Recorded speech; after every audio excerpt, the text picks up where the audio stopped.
スウェーデンで起きた事件です。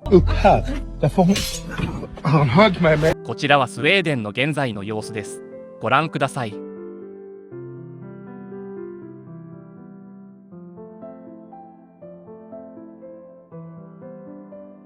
数千人のムスリム移民がストックホルムのクリスマスマーケットに押しかけ、キリスト教にとっての祝日の日に抗議をしている様子です。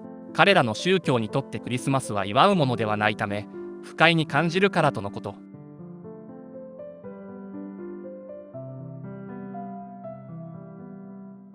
Sweden now officially has a city that is more dangerous than Baghdad. You didn't mishear me. Scandinavia, a place known for happiness, universal healthcare, ABBA and IKEA, now has a place that is officially as bad as a war zone. To put it in perspective, they had 31 bombings last month and they had a shooting every 28 hours during 2024.Last week, the Prime Minister just came out and admitted it and said, we have lost control of this wave of violence. This is Sweden, the country that will pay immigrants $34,000 to go back home. Do you think it'll be effective? Will people go home if offered the sufficient amount? I don't think so. This is my first time back in 12 years, and I noticed that it's become a little bit more... スウェーデン政府は過去の大規模な移民受け入れが統合に失敗したと認めています。移民の受け入れは持続可能なものではなかった。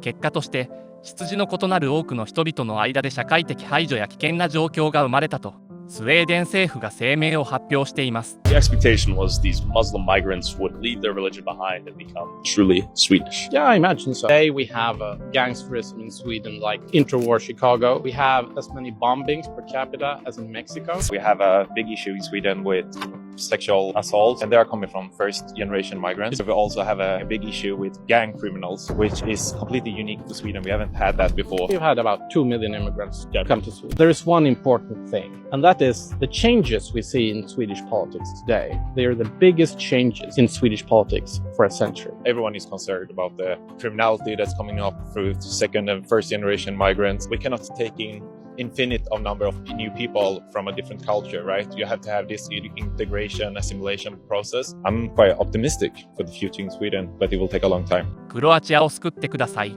ここでも同じことが起こっています。移民に反対するのと同じくらい、文字通り移民を生み出す西洋の新植民地主義と搾取的な資本主義体制にも反対してほしいと思います。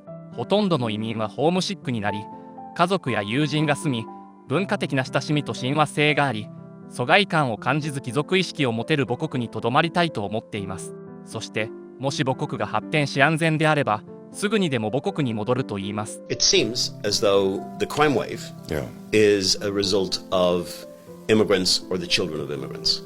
As a sociologist, I can give you maybe an explanation which is probably unusual. I haven't heard it much, but we lived in Jordan for 5 years, and before I left, I interviewed an imam in a mosque in Amman, and we talked about crime and migrants coming to Sweden committing crimes, and he agreed with me, and he said, and his wife came along too, and we had a nice chat, and his wife said, well.Maybe you don't get the best ones, she said.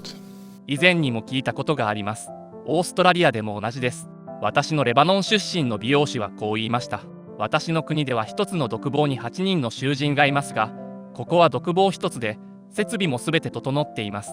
移民は刑務所で過ごすことを特に意識していませんよ。What if I told you that Sweden, the once peaceful, prosperous jewel of Scandinavia, has now been transformed into a war zone, where bombs explode in the streets,Gang violence runs rampant, and native Swedes are disappearing into the minority. Sweden was once a beacon of stability, progress, and Nordic resilience, a nation that prided itself on equality, safety, and a strong welfare state. But in the span of just a few decades, it has transformed beyond recognition. Uncontrolled mass migration has turned the country into a battleground. Crime has exploded with bombings.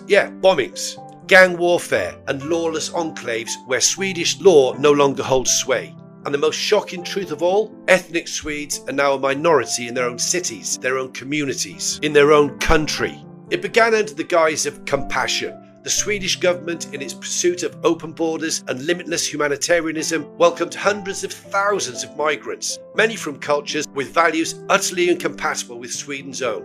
These weren't families seeking a better life, they were overwhelmingly young men, many of whom despised the West, see it as weak and ripe for exploitation, and exploit it they did. Sweden has sadly suffered a mass migration disaster. In 2015, with the Syrian war, Sweden decided to lead the way, open their hearts to mass migration. Sweden had an all-time high of immigration in 2016, with over 160,000 people entering the country. In 2016, 2.14 out of 10.61 million of the population were now foreign-born. A rapid demographic shift, different attitudes towards women and gay people, and work ethic, with little policy or heed given to how to integrate communities. We have become very arrogant and cocky over our liberalism. Most places in the world do not have societies like this. They do not view freedom in the same way that we do. Our overconfidence that people will arrive in our countries and simply embrace these values with open arms without any strategy to integrate is really our downfall. Unfortunately, this has seen a huge rise of gang violence in Sweden, with Sweden now ranking the second highest per capita in gun violence in the EU, also has the highest rate per 100,000 of reported rapes than any other country in Europe. In fact, in 2018, 58% of all rapes and reported rapes were perpetrated by foreign people. And in the cases where the victim did not know the attacker of their rape prior to it occurring, 80% of the attackers were foreign-born. Islam has also had a sharp rise in Sweden. You could even see them electing a radical Islamist party as early as 2026. While virtually all Swedes identified as Christian from the 12th to the 20th century, this number has now fallen below 60%. And some scholars predict that the country will actually have a Muslim majority within this century. 悪夢だ。うわぁ。本当に大失敗だね。スウェーデンはかつて世界で最も寛容な難民、移民受け入れ国でした。しかし寛容な受け入れ政策によって治安悪化、社会統合の課題、福祉制度への負担などさまざまな危機的問題が発生。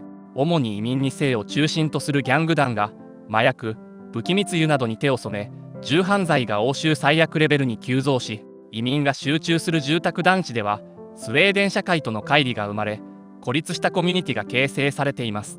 近年では政策の厳格化へと大きく転換。月収中央値の約9割の給与がなければ滞在が認められなくなり、家族呼び寄せの条件も厳しくなりました。また2026年からは自主帰国する移民に最大約490万円を支給する制度が開始されます。スウェーデンは以前の人道大国としてのイメージから社会の安定と移民統合の課題に直面し、政策の舵を大きく切らざるを得ない状況に課せられています。日本でも近年選挙で公約に移民問題をテーマに掲げて演説する政党も増えてきていますが、海外の移民問題の状況を知ることで、どんな対策が日本にとってより効果的なのか、自ら判断していく必要がありそうです。ぜひコメント欄で、今回の動画の感想やご意見を聞かせてください。最後までご覧いただき、ありがとうございました。